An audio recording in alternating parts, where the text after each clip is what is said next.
Vamos a hacer una resolución de circuitos por el método de superposición.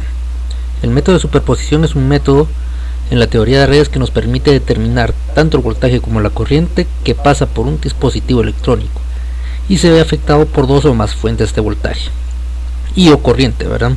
Se basa primordialmente en encontrar el efecto que tiene cada una por separado y luego sobreponerlos, encontrando de este modo el valor real. Vamos a hacer el ejemplo de donde se nos solicita la corriente I2, que es la corriente que pasa por la resistencia de 6 ohmios.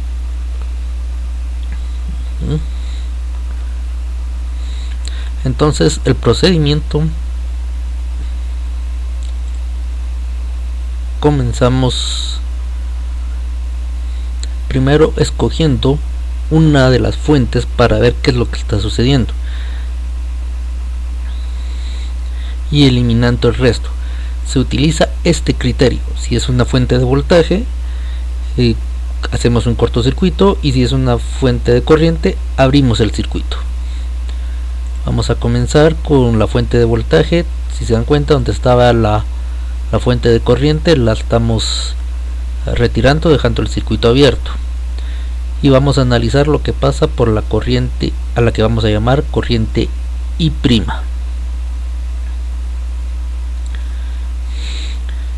También observamos que si la fuente de corriente se convierte en circuito serie, ya que estos puntos, al estar desconectado, por aquí no pasa ninguna corriente.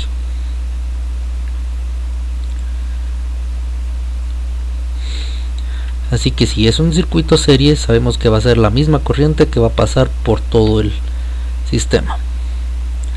Encontramos primero la resistencia total, vamos a llamar la resistencia total prima, y vemos que va a ser 12 más 6 igual a 18 ohmios. La resistencia total entonces de este circuito son 18 ohmios.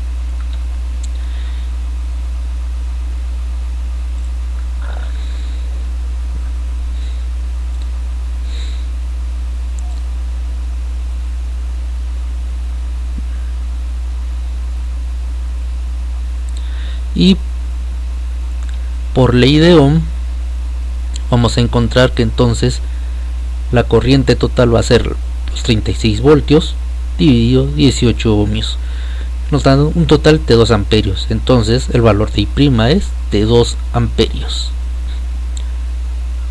Una vez que nosotros ya tengamos la corriente I', procedemos a calcular la corriente IB', que va a ser la corriente dada por la segunda fuente, en este caso fuente de corriente.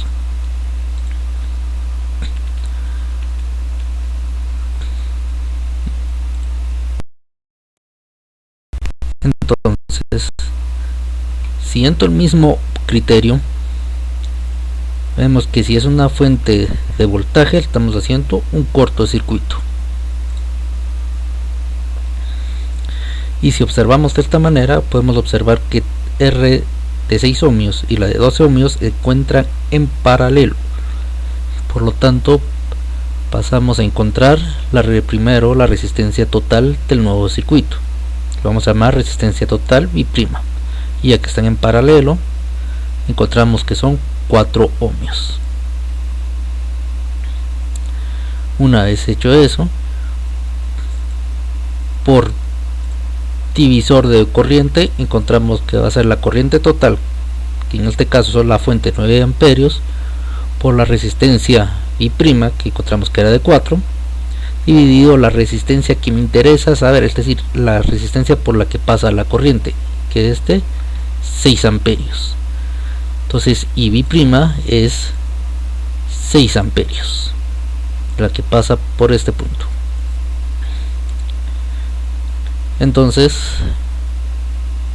observamos que tanto I' como IB' van en la misma dirección, y por ende la corriente 2, o la corriente que pasa por la resistencia 2, va a ser la suma, ya que pasan por la misma dirección, de ambas corrientes, I' más IB'. 2 más 6 es igual a 8 amperios. Observemos una simulación. Es el mismo circuito, la fuente de voltaje de 36 voltios, resistencia de 12 ohmios, resistencia de 6 y la fuente de corriente de 9. Observemos el movimiento de la corriente. Observamos aquí, retiramos la fuente de corriente y nos quedamos solo con la fuente de voltaje. Veamos el movimiento de la corriente va hacia abajo, y este es un amperímetro que lo único que hace es medir la corriente que pasa por esta rama, que nos indica que son de 2 amperios, que es lo mismo que nos dio el resultado cuando hicimos la operación algebraica. Aquí estamos viendo, retiramos la fuente de voltaje, nos quedamos solo con la fuente de corriente y vemos otra vez el camino de la corriente y vemos que nuestra corriente es de 6 amperios, justo como lo habíamos calculado. Ahora aquí ya con las dos fuentes vemos que la corriente está en la dirección que habíamos visto y la corriente que pasa por esta rama es de 8 amperios. De esta manera podemos comprobar que efectivamente la resolución del problema se puede hacer dividiéndolo en problemas más pequeños, más sencillos. Gracias por su atención.